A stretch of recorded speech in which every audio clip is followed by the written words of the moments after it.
আসসালামু আলাইকুম। বিমান বাংলাদেশ এয়ারলাইন্স থেকে এসএসসি, এইচএসসি, ডিপ্লোমা ও ডিগ্রি পাশে বিভিন্ন পদে 661টি জনবল নিয়োগের জন্য নিয়োগ বিজ্ঞপ্তি প্রকাশ করেছে। তো চলুন নিয়োগ বিজ্ঞপ্তিটা দেখে নেওয়া যাক।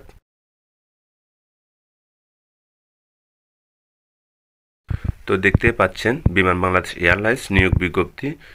তো সর্বশেষ যে পদটি সেটি হচ্ছে 13 নম্বর পদ, অর্থাৎ ট্রাফিক হেল্পার। পদের সংখ্যা হচ্ছে 495টি। এই পদের জন্য শিক্ষাগত যোগ্যতা লাগবে ন্যূনতম এসএসসি পাস, পাশাপাশি নর্ম, ভদ্র, কর্মঠ ও সুস্বাস্থ্যের অধিকারী হতে হবে এবং লোডিং বা আনলোডিং কাজে শারীরিক সক্ষম হতে হবে। অধিক ভার বহনে কমপক্ষে 1 বছরের অভিজ্ঞতা থাকতে হবে। এরপরে 12 নম্বর পদটির নাম হচ্ছে জুনিয়র কার্পেন্টার জিএসই। এই পদের জন্য বেতন দেওয়া হবে 11,000 থেকে 26,590 টাকা। পদের সংখ্যা হচ্ছে 2টি।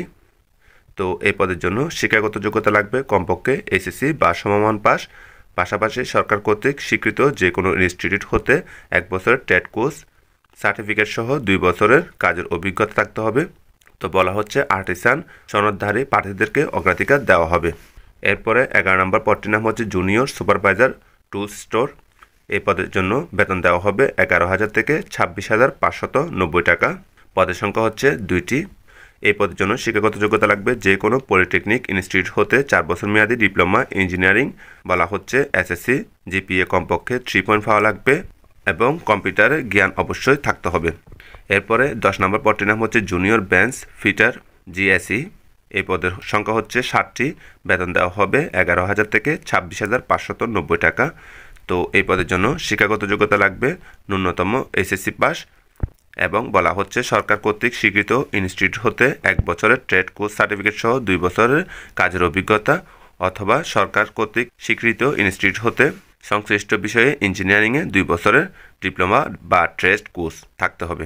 এরপরে 9 নম্বর পদটির নাম হচ্ছে জুনিয়র মেকানিক জিএসই। বেতন দেওয়া হবে এ পদের জন্য 11,000 থেকে 26,590 টাকা। পদের সংখ্যা হচ্ছে 1টি। তো শিক্ষাগত যোগ্যতা লাগবে এই পদের জন্য ন্যূনতম এসএসসি, পাশাপাশি টায়ার এবং টিউব মেরামতের উপর 2 বছরের অভিজ্ঞতা থাকতে হবে। এরপরে 8 নম্বর পদটির নাম হচ্ছে জুনিয়র পেইন্টার জিএসই। এই পদের সংখ্যা হচ্ছে 1টি। বেতন দেওয়া হবে 11,000 থেকে 26,590 টাকা। এই পদের জন্য শিক্ষাগত যোগ্যতা লাগবে ন্যূনতম এসএসসি পাস, পাশাপাশি সরকার কর্তৃক স্বীকৃত যে কোনো ইনস্টিটিউট হতে সংশ্লিষ্ট ট্রেডে 1 বছরের ট্রেড কোর্স সার্টিফিকেট সহ 2 বছরের কাজের অভিজ্ঞতা। বলা হচ্ছে আর্টিসান সনদপত্রধারীকে অগ্রাধিকার প্রদান করা হবে। এরপরে 7 নম্বর পদটির নাম হচ্ছে প্ল্যানিং অ্যাসিস্ট্যান্ট জিএসই। এই পদের সংখ্যা হচ্ছে 1টি। বেতন দেওয়া হবে 12,500 থেকে 30,230 টাকা। এই পদের জন্য শিক্ষাগত যোগ্যতা লাগবে হচ্ছে অনার্স পাস। যে সকল বিষয় অনার্স লাগবে সেগুলো হচ্ছে পদার্থবিজ্ঞান, ফলিত পদার্থবিজ্ঞান, গণিত বা পরিসংখ্যান অথবা অর্থনীতি। তো স্নাতকে অবশ্য হচ্ছে সিজিপিএ লাগবে 2.8 এবং এসএসসি ও এইচএসসি উভয় পরীক্ষায় কমপক্ষে 3 পয়েন্ট পাওয়া লাগবে, পাশাপাশি কম্পিউটার জানা থাকা লাগবে। এরপরে 6 নম্বর পদটির নাম হচ্ছে প্রকিউরমেন্ট অ্যাসিস্ট্যান্ট। পদের সংখ্যা হচ্ছে 6টি। বেতন দেওয়া হবে 12,500 থেকে 30,230 টাকা। এই পদের জন্য স্নাতক পাশ করা লাগবে, অবশ্যই সিজিপিএ লাগবে 2.8 এবং এসএসসি ও এইচএসসি উভয় পরীক্ষায় কমপক্ষে জিপিএ লাগবে 3 পয়েন্ট, পাশাপাশি অবশ্যই কম্পিউটার জানা থাকা লাগবে। এরপরে 5 নম্বর পদটির নাম হচ্ছে অ্যাডমিন অ্যাসিস্ট্যান্ট। পদের সংখ্যা হচ্ছে 33টি। এই পদের জন্য বেতন দেওয়া হবে 12,500 থেকে 30,230 টাকা। তো এই পদের জন্য শিক্ষাগত যোগ্যতা লাগবে স্নাতক ডিগ্রি এবং সিজিপিএ লাগবে 2.8 এবং এসএসসি ও এইচএসসি উভয় পরীক্ষায় জিপিএ লাগবে 3 পয়েন্ট, পাশাপাশি অবশ্যই আপনাকে কম্পিউটার জানতে হবে। এরপরে 4 নম্বর পদটির নাম হচ্ছে টেকনিক্যাল ওয়ার্কশপ অ্যাসিস্ট্যান্ট। পদের সংখ্যা হচ্ছে 5টি। বেতন দেওয়া হবে 15,900 থেকে 38,400 টাকা। এই পদের জন্য শিক্ষাগত যোগ্যতা লাগবে এসএসসি ও এইচএসসি উভয় পরীক্ষায় জিপিএ কমপক্ষে 3 পয়েন্ট, পাশাপাশি ডিপ্লোমাধারীদের ক্ষেত্রে সিজিপিএ লাগবে হচ্ছে 2.8 এবং আপনাকে অবশ্যই কম্পিউটার জানতে হবে। বলা হচ্ছে অ্যারোস্পেস স্বীকৃত পলিটেকনিক ইনস্টিটিউট হতে 4 বছর মেয়াদী মেকানিক্যাল ইঞ্জিনিয়ারিংয়ে ডিপ্লোমা ডিগ্রি থাকতে হবে। এভিওনিক্স স্বীকৃত পলিটেকনিক ইনস্টিটিউট হতে 4 বছর মেয়াদী ইলেকট্রিক্যাল বা ইলেকট্রনিক্স ইঞ্জিনিয়ারিংয়ে ডিপ্লোমা ডিগ্রি থাকতে হবে।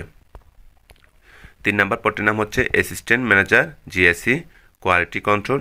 পদের সংখ্যা হচ্ছে 2টি। বেতন দেওয়া হবে 26,500 থেকে 57,950 টাকা। তো এই পদের জন্য শিক্ষাগত যোগ্যতা লাগবে স্বীকৃত বিশ্ববিদ্যালয় হতে 4 বছর মেয়াদী বিএসসি ইঞ্জিনিয়ারিং ইন মেকানিক্যাল বা ইলেকট্রিক্যাল অথবা ইলেকট্রনিক্স বা অটোমোবাইল বা ইন্ডাস্ট্রিয়াল অ্যান্ড প্রোডাকশন এবং সিজিপিএ লাগবে কমপক্ষে 3 পয়েন্ট। পাশাপাশি কম্পিউটার জানা থাকা লাগবে। এরপরে 2 নম্বর পদটির নাম হচ্ছে assistant manager GAC planning officer. বেতন দেওয়া হবে এই পদের জন্য 26,500 থেকে 57,950 টাকা। পদের সংখ্যা হচ্ছে একটি। এই পদের জন্য শিক্ষাগত যোগ্যতা লাগবে স্বীকৃত বিশ্ববিদ্যালয় হতে 4 বছর মেয়াদি বিএসসি ইঞ্জিনিয়ারিং ইন মেকানিক্যাল অথবা electrical and electronics automobile industrial and production অথবা মেকাট্রনিক্স ইঞ্জিনিয়ারিং। তো এই পদের জন্য অবশ্যই সিজিপিএ লাগবে হচ্ছে 3 পয়েন্ট। পাশাপাশি কম্পিউটার জানতে হবে। এবং 1 নম্বর পদটির নাম হচ্ছে অ্যাসিস্ট্যান্ট ম্যানেজার জিএসই। এটা মূলত মেইনটেনেন্স অফিসার। তো বেতন দেওয়া হবে এই পদের জন্য 26,500 থেকে 57,950 টাকা। পদের সংখ্যা হচ্ছে 5টি। তো এই পদের জন্য শিক্ষাগত যোগ্যতা লাগবে স্বীকৃত বিশ্ববিদ্যালয় হতে 4 বছর মেয়াদি বিএসসি ইঞ্জিনিয়ারিং ইন অটোমোবাইল অথবা মেকানিক্যাল ইলেকট্রিক্যাল অ্যান্ড ইলেকট্রনিক্স অথবা ইন্ডাস্ট্রিয়াল অ্যান্ড প্রোডাকশন বা মেকাট্রনিক্স ইঞ্জিনিয়ারিং পাস। পাশাপাশি সিজিপিএ লাগবে কমপক্ষে 3 পয়েন্ট এবং কম্পিউটার জানা থাকা লাগবে। তো সকল পদের জন্য সারা বাংলাদেশ থেকে আপনারা আবেদন করতে পারবেন এবং সকল পদের জন্য বয়স চাওয়া হয়েছে 24/12/2024 তারিখের মধ্যে 18 থেকে 32 বছর। তো আপনাদেরকে অবশ্যই অনলাইনে আবেদন করা লাগবে। তো অনলাইনে আবেদন করার জন্য আপনারা যে ওয়েবসাইটে প্রবেশ করবেন সেটা হচ্ছে http://bbal.teletalk.com.bd এই ওয়েবসাইটে। তো আবেদন শুরু হবে 24/12/2024 তারিখ সকাল 10টায় এবং আবেদনের শেষ তারিখ হচ্ছে জানুয়ারি 22 তারিখ 2025 সাল বিকাল 5টায়। তো অনলাইনে আবেদন করার সময় আপনাদেরকে ফ্রি পেমেন্ট করা লাগবে। তো 1 থেকে 3 নং পদের জন্য ফ্রি পেমেন্ট করা লাগবে হচ্ছে 669 টাকা এবং 4 থেকে 7 নং পদের জন্য ফ্রি পেমেন্ট করা লাগবে 335 টাকা। 8 থেকে 12 নং পদের জন্য ফ্রি পেমেন্ট করা লাগবে 223 টাকা এবং 13 নং পদের জন্য ফ্রি পেমেন্ট করা লাগবে 112 টাকা। তো কীভাবে ফ্রি পেমেন্ট করবে এখানে আছে, আপনারা দেখে নেবেন। তো এই ছিল আজকের ভিডিও, আশা করি বুঝতে পারছেন।